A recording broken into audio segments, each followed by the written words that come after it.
சின்ன மருமகள்ல அடுத்து என்ன நடக்க போகுதுன்னு வாங்க பார்க்கலாம். இங்க ராஜாங்கம் வீட்டில் கல்யாண வேலை எல்லாம் ரொம்ப தடபுடலா நடந்துக்கிட்டு இருக்கு. சேதுவும் வந்துட்டு உதவி பண்ணிக்கிட்டு இருக்காரு. அப்பந்தான் சாவித்திரி வந்துட்டு, என்னடி தாமரை, போற போக்க பார்த்தா இந்த கல்யாணம் நடந்து உன் அத்தை ஈஸ்வரி கைக்கு 1 கோடி ரூபாய் கிடைச்சி கோடீஸ்வரி ஆயிரவா போலையே அப்படின்னு சொல்லிட்டு சாவித்திரி சொல்லவும், ஏம்மா அதெல்லாம் நடக்காதுமா, இந்த போஸ் பண்ணுறது ரொம்ப தப்புமா, அவன் பண்ணுறது ஏதாவது ஒரு வழியில் வெளியே வரும், நீ வேணா பாரேன் அப்படின்னு சொல்லிட்டு சாவித்திரி கிட்ட தாமரை சொல்லிக்கிட்டு இருக்காங்க. இந்த பக்கம் சேது வந்துட்டு தமிழ்கிட்ட சொல்கிறாரு, நாளைக்கு கல்யாணம், நீ இங்கேயே இரு அப்படின்னு சொல்லிட்டு சேது சொல்லவும், நான் எதுக்குங்க இங்கே இருக்கணும், இது ஒரு கல்யாணம், இந்த கல்யாணத்துக்காக நான் வேற இருக்கணுமா, இந்த கல்யாணத்துக்கெல்லாம் நான் வரமாட்டேன், எனக்கு நாளைக்கு முக்கியமான கிளாஸ் இருக்கு அப்படின்னு சொல்லிட்டு தமிழ் சொல்லிடுறாங்க. உடனே சேது வந்துட்டு தமிழை பார்த்து முறைச்சிட்டு போயிடுறாரு. அடுத்து பார்த்தா போஸ் வந்துட்டு, என்ன தமிழே, பெருசா சவால் விடிஞ்சா எனக்கு கல்யாணம், நாளைக்கு பெரியப்பா என் கையில் 1 கோடி ரூபாய் கொடுக்க போறாரு, நீ இப்போ என்ன பண்ண போற, 1 கோடி ரூபாயை வாங்கிட்டு அந்த பொண்ணையும் கல்யாணம் பண்ணிட்டு நான் வாழ்க்கையில் செட்டில் ஆக போகிறேன், அந்த மலரு பிச்சை எடுத்து நடுத்தெருவில் தான் நிற்க போகிறா அப்படின்னு சொல்லிட்டு போஸ் சொல்லவும், உடனே தமிழ் வந்துட்டு, அதையும் தான் பார்த்துருவோமே, உன் கல்யாணம் ஒரு காலமும் நடக்காது, உன் மனசில் இப்படி ஒரு நினப்பு வேற இருக்கா, இன்னும் விடிகிற வரைக்கும் எனக்கு டைம் இருக்குது, உன் கையில் 1 கோடி ரூபாய் கிடைக்காது அப்படின்னு சொல்லிட்டு தமிழ் சொல்லவும், அப்படியா, உன்னால் முடிஞ்சதை பார்த்துக்க அப்படின்னு சொல்லிட்டு போஸு போயிடுறாரு. தமிழ் வந்துட்டு நைட்டெல்லாம் யோசிச்சுக்கிட்டு இருக்காங்க. இப்போ என்ன பண்ணுறது, இவன் வேற இப்படி சொல்லிட்டு போயிருக்கான், விடிஞ்சா அவனுக்கு கல்யாணம், ஒரு பொண்ணோட வாழ்க்கையும் இதில் அடங்கி இருக்கு, அது போக 1 கோடி ரூபாய் சொத்து, இந்த 1 கோடி ரூபாய் அவன் கைக்கு மட்டும் கிடைக்க விட்டுறவே கூடாது, மாமாவோட காசு இப்படி ஒரு வீணா போனவனுக்கு கிடைச்சிடக்கூடாது அப்படின்னு சொல்லிட்டு தமிழ் யோசிச்சுக்கிட்டு இருக்காங்க. அன்னைக்கு உண்மையிலேயே யார் மருந்து எடுத்தா மாமாவோட உசுரை காப்பாற்றினதுக்கு தானே இப்போ போஸுக்கு 1 கோடி ரூபாய் தாரேன்னு சொல்லியிருக்காரு, இப்போ அது உண்மை இல்லைன்னு நம்ம நிரூபிச்சிட்டா அப்படின்னு சொல்லிட்டு தமிழ் யோசிக்கிறாங்க. நம்ம தானே மருந்தை எடுத்தோம் அப்படின்னு சொல்லிட்டு தமிழுக்கு ஞாபகம் வருது, இதை எப்படியாவது நம்ம நிரூபிக்கணும், நம்ம மருந்து எடுத்ததுக்கு அப்புறம் நமக்கு என்ன நடந்துச்சுனே தெரியலையே அப்படின்னு சொல்லிட்டு தமிழ் யோசிச்சுக்கிட்டு இருக்காங்க. அடுத்த நாள் காலையில் பார்த்தா பொண்ணு வீட்டில் இருந்து எல்லாரும் வந்துட்டாங்க. சித்ரா, ஈஸ்வரி எல்லாரும் ரொம்ப சந்தோஷமாக இருக்காங்க. போஸே, பொண்ணு வீட்டில் இருந்து எல்லாரும் வந்துட்டாங்க, கொஞ்ச நேரத்தில் உனக்கு கல்யாணம் நடந்து கையில் 1 கோடி ரூபாய் கிடைக்க போகுது, உனக்கு பெரிய ஜாக்பாட் அடிச்சிருக்குடா, நீ பெரிய இடத்துக்கு போக போகிற அப்படின்னு சொல்லிட்டு ஈஸ்வரி போஸை கொஞ்சிக்கிட்டு இருக்காங்க. இங்கே தமிழ் வந்துட்டு காலேஜுக்கு போயிட்டு கல்பனா மேடத்தை பார்க்குறாங்க. மேடம், எனக்கு ஒரு சந்தேகம் அப்படின்னு சொல்லிட்டு தமிழ் கேட்கவும், என்ன தமிழ் செல்வி அப்படின்னு கேட்குறாங்க. மேடம், அந்த சிறுமலை கிராமத்துக்கு நம்ம மெடிக்கல் கேம்புக்கு போனோம்ல, அங்கே அந்த வண்டெல்லாம் கொன்னுட்டு அந்த மருந்து எடுத்தது யாருன்னு உங்களுக்கு தெரியுமா அப்படின்னு கேட்கவும், அதை எடுத்தது உன் வீட்டுக்காரரும் உன் சின்ன மாமாவோட பையன் போஸும் தானே அப்படின்னு சொல்லவும், இல்லை மேடம், நான் தான் அந்த மருந்து எடுத்தேன், அந்த மருந்து எடுத்துகிட்டு வர வழியில் எனக்கு ஏதோ ஆயிடுச்சு, இதை நான் எப்படியாவது நிரூபிக்கணும் அப்படின்னு சொல்லிட்டு தமிழ் சொல்லவும், இப்போ என்ன பண்ணுறது தமிழ்ச்செல்வி அப்படின்னு சொல்லிட்டு தமிழ்கிட்ட கல்பனா மேடம் கேட்குறாங்க.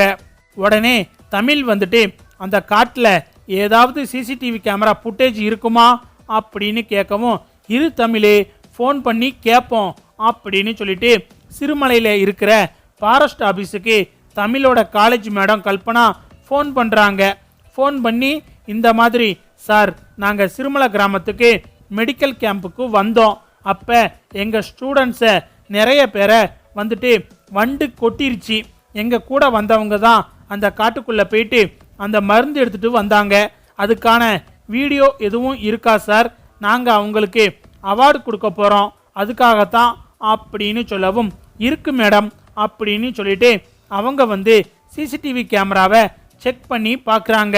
அதில் பார்த்தா தமிழ் வந்துட்டு மருந்து எடுத்தது, தமிழை யாரோ பின்னாடி அடித்தது, இப்படி எல்லாமே அதில் இருக்கு.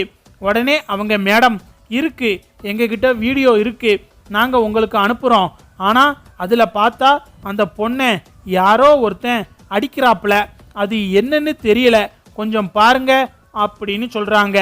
சரி நாங்கள் பார்க்குறோம் சார் அப்படின்னு சொல்லிட்டு தமிழோட காலேஜ் மேடம் வந்து அந்த வீடியோவை எடுத்து பார்க்குறாங்க.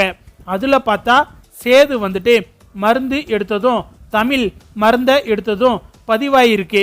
மருந்து எடுத்துட்டு வர வழியில் தமிழை அடித்து போட்டுட்டு போஸு மருந்தை திருடிட்டு வந்தது எல்லாமே அதில் இருக்கு. இதை பார்த்துட்டு தமிழும் கல்பனா மேடமும் அதிர்ச்சி ஆகுறாங்க. என்ன தமிழ் இதெல்லாம் அப்படின்னு சொல்லிட்டு கல்பனா மேடம் கேட்குறாங்க. ஆமாம் மேடம், நான் தான் மருந்து எடுத்துட்டு வந்தேன், வர வழியில் எனக்கு என்ன நடந்துச்சுனே தெரியல, அதனால தான் என்னால் எதுவும் சொல்ல முடியல அப்படின்னு சொல்லிட்டு தமிழ் சொல்லவும், என்ன தமிழ் இவ்வளவு அசால்ட்டாக சொல்கிற அப்படின்னு சொல்லிட்டு கல்பனா மேடம் சொல்கிறாங்க. இந்த பக்கம் பார்த்தா போஸும் அந்த பொண்ணும் வந்துட்டு மணமேடையில் உட்காந்துருக்காங்க. உடனே ஈஸ்வரி வந்துட்டு மாமா அந்த 1 கோடி ரூபாய் அப்படின்னு சொல்லவும், பொறு ஈஸ்வரி நான் தாரேன் அப்படின்னு சொல்லிட்டு ராஜாங்கம் செக்கில் கையெழுத்து போட போறாரு. அதை பார்த்துட்டு ஈஸ்வரிக்கு சந்தோஷம் தாங்க முடியல. இந்த பக்கம் சாவித்திரிக்கு பார்த்தா வயிறெல்லாம் பத்திக்கிட்டு எரியுது. ஐயையோ 1 கோடி ரூபாய் அப்படின்னு சொல்லிட்டு தாமரை கிட்ட சாவித்திரி புலம்பிக்கிட்டு இருக்காங்க. அப்பந்தான் பார்த்தா தமிழ் கரெக்டாக வந்துட்டு கல்பனா மேடத்தை கூட்டிட்டு வராங்க. 1 நிமிஷம் சார் அப்படின்னு சொல்லிட்டு கல்பனா மேடம் சத்தம் கொடுக்குறாங்க. யாரு அப்படின்னு சொல்லிட்டு திரும்பி பார்த்தா போலீஸ், கல்பனா மேடம், தமிழ் எல்லாரும் நிற்கிறாங்க. உடனே ஈஸ்வரி வந்துட்டு ஐயையோ இவ எதையோ குட்டைய குழப்ப வந்திருக்கா போலையே அப்படின்னு சொல்லிட்டு ஈஸ்வரி மனசுக்குள்ள பதறிக்கிட்டு இருக்காங்க. என்ன மேடம் எதுக்காக வந்திருக்கீங்க அப்படின்னு சொல்லிட்டு ராஜாங்கம் கேட்கவும், சார் நீங்கள் நினச்ச மாதிரி சிறுமலை கிராமத்தில் மெடிக்கல் கேம்புக்கு வந்தப்ப உங்கள் உசுரை காப்பாற்றினது போஸ் கிடையாது, உங்கள் மருமக தமிழ்ச்செல்வி தான் உங்கள் உசுரை காப்பாற்றினது. உங்கள் மருமக மருந்து எடுத்துகிட்டு வரும்போது அவங்கள அடித்து போட்டுட்டு இவர் அந்த மருந்தை எடுத்துகிட்டு வந்து நல்லவர் மாதிரி உங்களுக்கு கொடுத்து எல்லாரையும் ஏமாற்றி இருக்காரு. நாங்கள் இப்போதான் வீடியோ பார்த்தோம், நீங்களும் பாருங்க அப்படின்னு சொல்லிட்டு ராஜாங்கத்துக்கிட்ட அந்த வீடியோவை எடுத்து காட்டுறாங்க. அதை பார்த்துட்டு ராஜாங்கம் அதிர்ச்சி ஆயிடுறாரு. இந்த பக்கம் சாவித்திரி வந்துட்டு அப்படி போடு தாமரை, உன் அத்தை சோழி முடிஞ்சிச்சு அப்படின்னு தாமரை கிட்ட சொல்லிக்கிட்டு இருக்காங்க. இங்கே ஈஸ்வரி வந்துட்டு மாமா இதெல்லாம் பொய் மாமா, என் புள்ள தான் உங்களுக்காக கஷ்டப்பட்டு மருந்து எடுத்துட்டு வந்தான், இவ எதையோ சொல்லி இந்த கல்யாணத்தை நிப்பாட்டி என் பிள்ளைக்கு 1 கோடி ரூபாய் கிடைக்கக்கூடாது அப்படின்னு சொல்லிட்டு தான் இப்படி பண்ணுறா அப்படின்னு ஈஸ்வரி சொல்லவும், மாமா நான் வேணும்னே எதுவும் சொல்லலை, இந்த வீடியோவில் ஆதாரம் இருக்குது, அது போக ஃபாரஸ்ட் ஆஃபீஸில் இருந்தும் ஆட்களை கூட்டிகிட்டு வந்திருக்கோம் அப்படின்னு சொல்லவும், போலீஸ் வந்து சார் ஒரு பொண்ணை காட்டில் வச்சு அடித்ததுக்கு நாங்கள் இவரை கைது பண்ணுறோம் சார், ஃபாரஸ்ட் டிபார்ட்மெண்ட்டில் இருந்து எங்களுக்கு கேஸ் ஃபைலாக இருக்கு, இவரை கைது பண்ணி விசாரிக்கணும் அப்படின்னு சொல்லவும் இங்கே ஈஸ்வரி அதிர்ச்சி ஆயிடுறாங்க. இதை பார்த்துட்டு அந்த பொண்ணு வந்துட்டு போஸை அடிச்சிடுறாங்க. எனக்கு பொய் சொன்னால் பிடிக்காதுன்னு சொன்னேன்ல, இப்படிப்பட்ட அயோக்கியம் கூட என்னால் வாழ முடியாது அப்படின்னு சொல்லிட்டு மாலையை கலட்டி போட்டுட்டு அந்த காவியா நந்தினி கிளம்பி போயிடுறாங்க.